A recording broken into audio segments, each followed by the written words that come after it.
Halo, kali ini kita akan mempelajari elektrolisis. Baik, kira-kira seperti inilah gambaran dari sel elektrolisis itu. Ada larutan di dalamnya ya, sel larutan MX. Kemudian ada dua buah elektroda yang sama, dihubungkan dengan baterai. Ini ada kutub positif dan kutub negatif baterai. Larutan MX ini terdiri atas M plus X min, banyak ya, M plus X minnya itu banyak, dan juga ada H2O ya. Namanya larutan, pasti ada airnya. Larutan itu adalah padatan atau apa saja ditambah dengan air. Dia larut. Larutan punya air. Kalau leburan, itu zat yang sama, misalnya AB, fase padat, menjadi AB, fase liquid. Dia hanya mengalami perubahan wujud dari padat menjadi liquid. Baik, seperti itu. Reaksi elektrolisis dimulai dari kutub negatif baterai. Kutub negatif baterai adalah sumber elektron.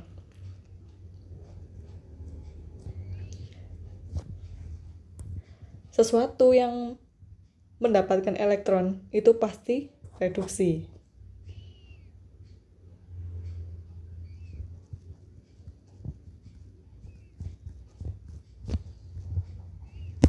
Seperti ini ya. Siapa yang mengalami reduksi sekarang?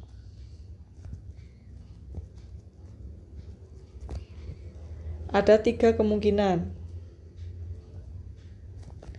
Yang pertama adalah M+, itu kation. Yang kedua adalah air. Yang ketiga adalah logam.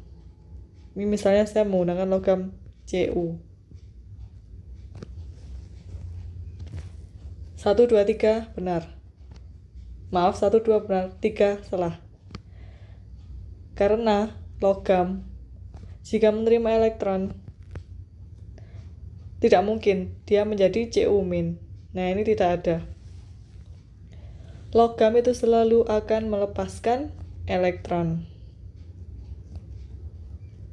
Nah, elektronnya dilepas, ada di sisi kanan.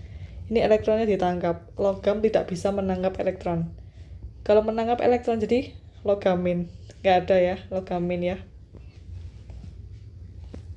Kenapa 1 iya, 2 iya? Kation menerima elektron jadi logam.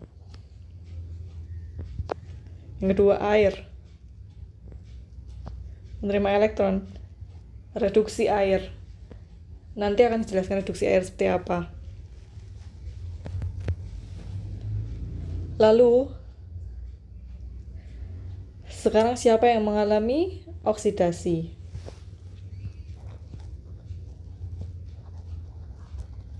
Ada 3 kemungkinan juga. Yang pertama, X min, anion. 2, air.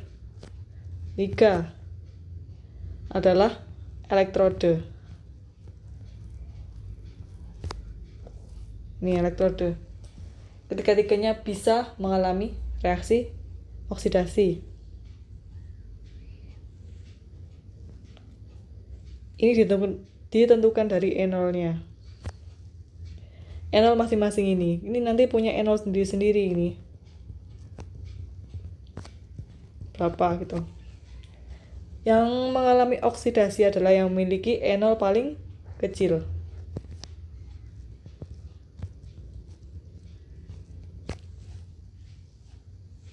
Jika X enolnya adalah -2, air enol 0, sekian. Ini misalkan ya, bukan nilai yang sesungguhnya.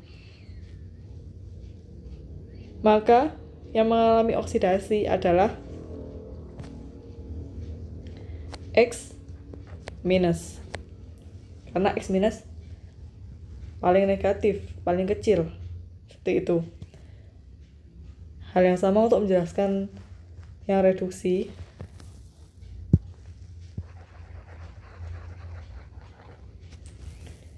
Yang reduksi berarti E0-nya adalah yang lebih besar. Di antara kedua ini, dilihat mana E0 yang lebih besar. Apakah logamnya atau airnya?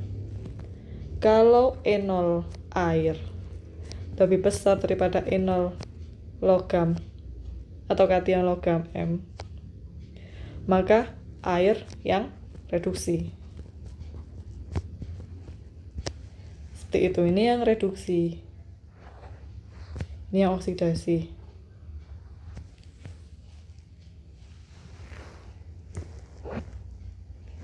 Baik, kemudian elektrolisis ada 2 jenis. Maaf, saya belum menjelaskan elektrolisis tadi. Elektrolisis itu adalah penguraian elektrolit oleh arus listrik searah. Jadi, listriknya kita gunakan baterai ya.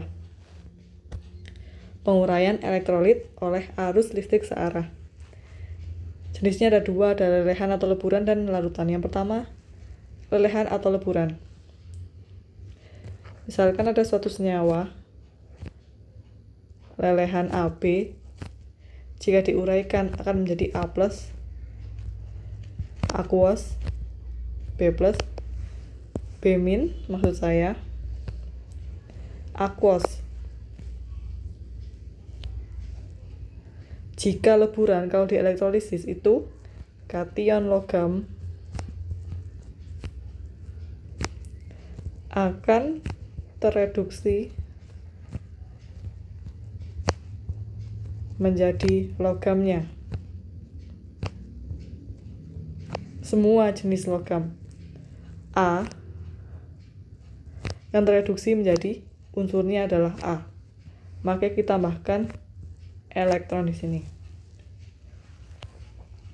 Kemudian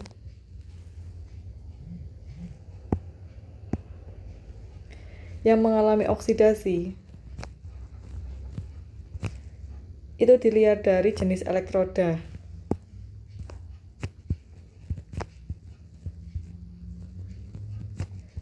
Jika elektrodanya inert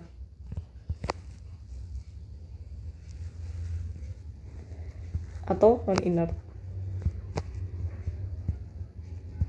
Inert ini adalah karbon, platina, dan emas.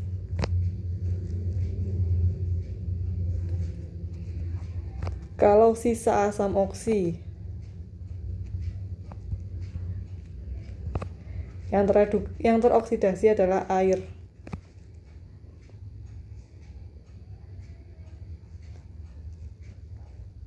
Kalau non-oksi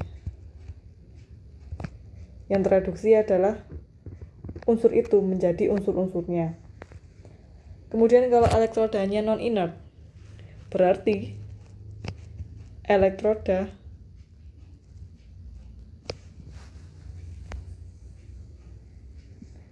akan teroksidasi. Ini misalnya saya tambahi dengan elektroda Cu. Cu bukanlah logam inert, sehingga reaksi di anoda, di sini tadi reaksi di katoda, sekarang reaksi di anoda, ini non inert, elektroda akan teroksidasi. Cu akan teroksidasi menjadi Cu2+. Kita samakan dengan 2 elektron.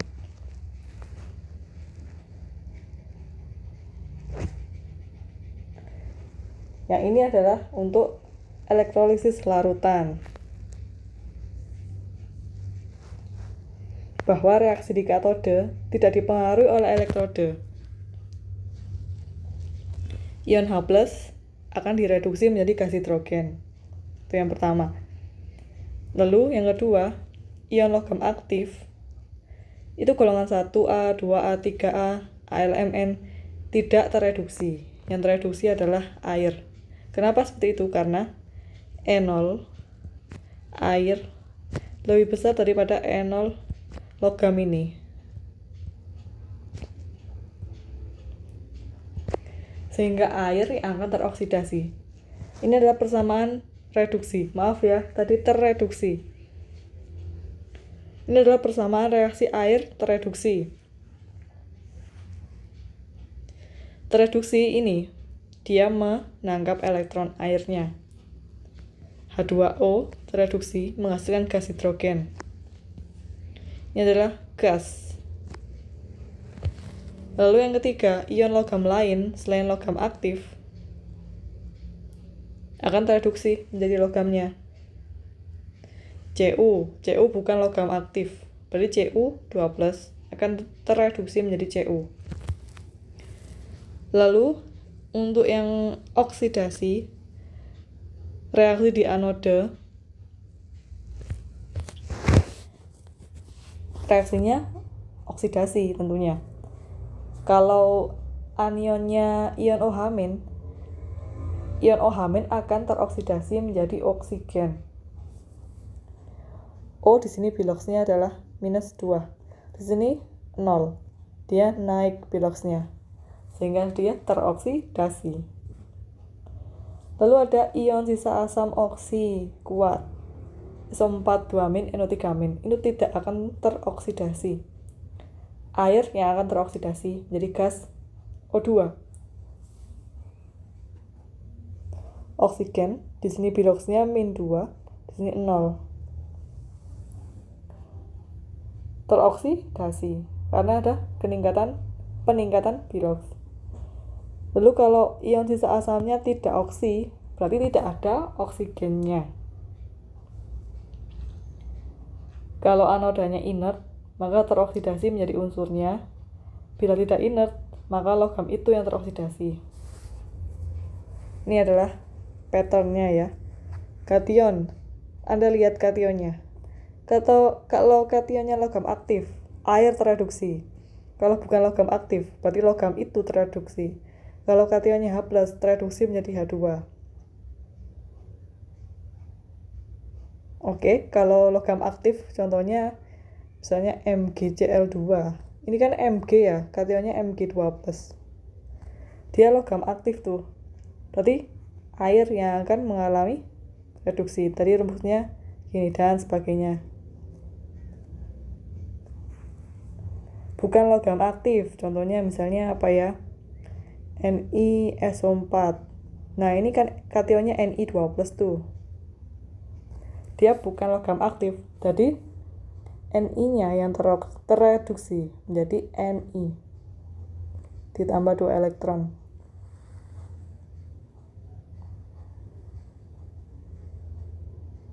Kemudian hidrogen. Contohnya HCl dielektrolisis, kationnya kan H+. H+ ini nanti akan tereduksi menjadi H2. Samakan tuh jumlahnya. Ditambah 2 elektron.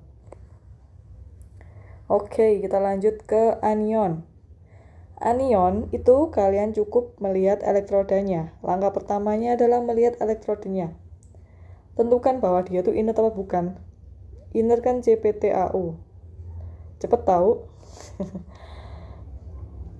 Berarti kalau non inert ya selain CpTaU. Inert. Kalau inert lanjut ada bagiannya lagi. Dia sisa asam oksi apa bukan? Kalau iya berarti air teroksidasi. Kalau bukan sisa asam oksi, berarti anionnya teroksidasi menjadi unsur. Kalau non inert, maka logam itu yang oksidasi. Zn. Misalnya apa? Misalnya KOH. Di elektrolisis. dengan elektroda Zn. Zn, kalian perhatikan Zn ini. Zn adalah non-inert, berarti reaksi di anoda adalah oksidasi dari Zn. Tambah 2 elektron. Oke, kita bahas ya. Yang bawah kan udah, sekarang yang atas. Sisa asam oksi. Contoh K2SO4. Ini kan sisa asam oksi ya, SO42-amin. Berarti reaksinya adalah air. H2O menjadi O2, 4H+, 4E, 2H2O. Terus kalau misalnya ini di elektrolisis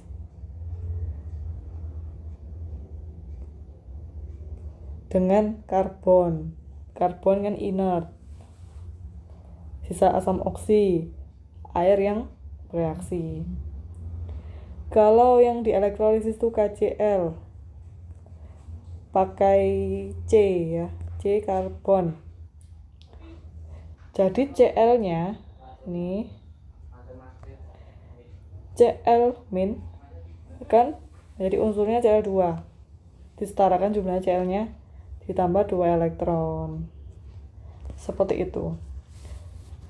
Mari kita berlatih untuk mengerjakan soal ini ya. Kita bandingkan unsur yang sama, senyawa yang sama, tapi menggunakan logam yang berbeda untuk mengelektrolisisnya. Yang pertama adalah menguraikan larutan itu. Larutan ya.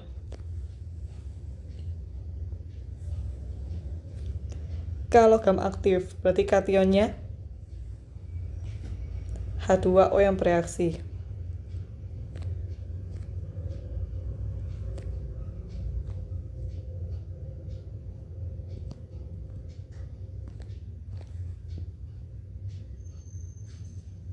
Baik, lalu anodanya. Ini lihat PT itu inert. Berarti PT-nya nggak bereaksi.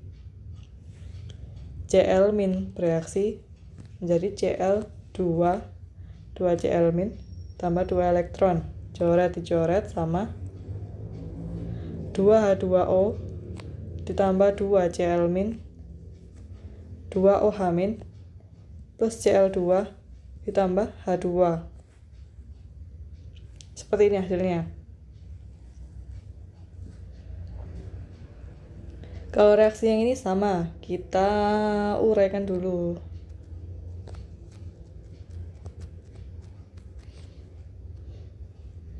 Kationnya logam aktif tetap ya, 2H2O plus 2E, 2OH- plus H2. Nah, sekarang di anoda.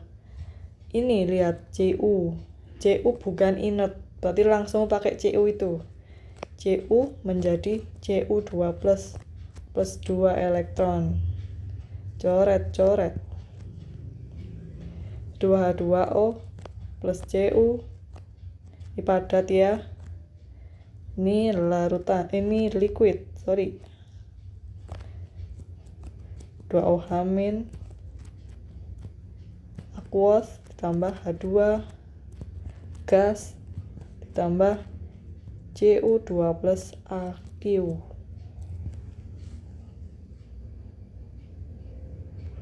Oke, hasilnya berbeda ya kalau elektrodanya berbeda. Baik, sekian dari saya. Kalau merasa bermanfaat, tolong subscribe channel ini ya. Dukung terus saya. Dan juga like dan share. Wassalamualaikum warahmatullahi wabarakatuh.